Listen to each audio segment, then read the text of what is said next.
जी हाँ, अगर आपको सफल होना है तो आपको ये जगह छोड़नी ही होगी, अन्यथा आप सफल कभी नहीं हो पाओगे। ये जगह कहीं भी हो सकती है जिसने आपको सफल नहीं होने दिया है। इस जगह के बारे सभी अच्छी तरह जानते भी हैं कि मेरी लाइफ में एक जगह ऐसी भी है जो मुझे कुछ नहीं करने दे रही हैं, या कहे कि उस जगह ने आपको निकम्मा भी बना दिया है। और ये जगह दुनिया की सबसे खतरनाक जगह है जहां आप सालों से रह रहे हैं, लेकिन ये आपके दुश्मन के इलाके से भी ज़्यादा खतरनाक जगह है। ये वो जगह है जिसने दुनिया के एक बड़े हिस्से को अपाहिज बना दिया है, या यूं कहे कि इस जगह पर रहते रहते आप भी अपाहिज हो चुके हैं। इस खतरनाक जगह ने आपके पैरों में बेड़ियां डाल दी हैं, जो आपको उड़ने से रोके हुए हैं, जो आपको उड़ान भरने नहीं दे रही हैं। इस जगह को आपको तुरंत छोड़ देना चाहिए। ये जगह आपको पता भी नहीं लगने दे रही कि आपकी जिंदगी का कितना हिस्सा खत्म कर चुकी हैं।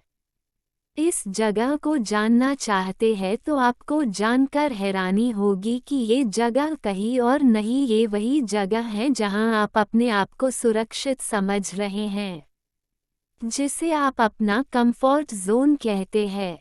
आपका अपना कंफर्ट जोन जहां आप अपने आप को सबसे सुरक्षित मानते हैं। दरअसल ये आपको बांधे हुए है, जिसने आपको इतने दिनों से बांधे रखा है कि आपके पैरों में जंग लग चुका है। इस जंग को छुड़ा कर ही आप कुछ कर सकते हैं, नहीं तो आपको ये जंग एक दिन खोखला बना देगा। ये जंग आपको लगभग 30 से 50% नष्ट कर चुका है। इसलिए बेहतर यही है कि आप अपने कंफर्ट जोन को छोड़ दें, तभी आप कुछ करने लायक बन सकते हैं। अपने खतरनाक कंफर्ट जोन को समझने के लिए एक कहानी है जिसे पक्का आप सोचेंगे कि वास्तव में हमारे लिए अपने कंफर्ट जोन से खतरनाक जगह कोई हो ही नहीं सकती। दो पड़ोसी राज्य के राजा जो आपस में बहुत घनिष्ठ मित्र थे। एक बार एक राजा के यहाँ पुत्र का जन्म हुआ।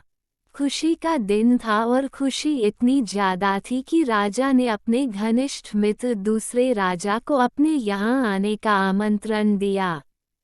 दूसरा राजा अपने मित्र के दरबार में गया, वहाँ उनका भव्य स्वागत किया गया। राजा ने अपने पुत्र होने की खुशी में मित्र राजा को एक उपहार दिया। ये उपहार बड़ा खास था। उपहार के रूप में मित्र राजा को बाज के 2 बच्चे दिए।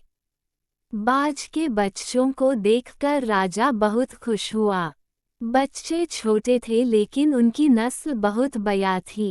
राजा को अपने मित्र द्वारा दिया उपहार बड़ा अच्छा लगा। राजा अपने राज्य में आ गए।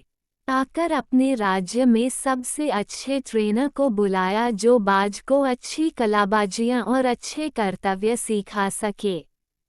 ट्रेनर बाज के बच्चों को अपने साथ ले गया। ट्रेनर ने बाज के बच्चों के ऊपर 2 महीने बहुत मेहनत की। 2 महीने में बच्चे बड़े हो चुके थे। एक दिन राजा ने सोचा क्यों ना आज ट्रेनर के पास जाकर देखा जाए कि बाज के बच्चे कैसे हैं, उन्हें क्या सिखाया है। राजा ट्रेनर के पास गया। देखा कि एक बाज तो ऊपर आसमान में अच्छी उड़ान भर रहा है, अच्छे कलाबाजियां दिखा रहा है, लेकिन दूसरा बाज थोड़ा उड़ने के बाद एक पेड़ की शाखा पर आकर बैठ जाता। बाज को फिर उड़ाया जाता। थोड़ी देर के लिए उड़ता और फिर से नीचे आ जाता। राजा को बड़ा अजीब लगा।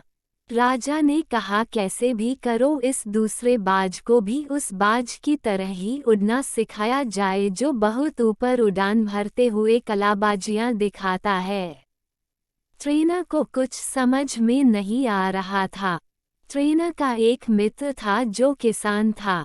ट्रेनर ने अपने मित्र से अपनी समस्या बताई कि दो बाज हैं जिनमें एक तो काफ़ी अच्छी उड़ान भरता है लेकिन दूसरा कुछ देर उड़ने के बाद पेड़ की शाखा पर आकर बैठ जाता है।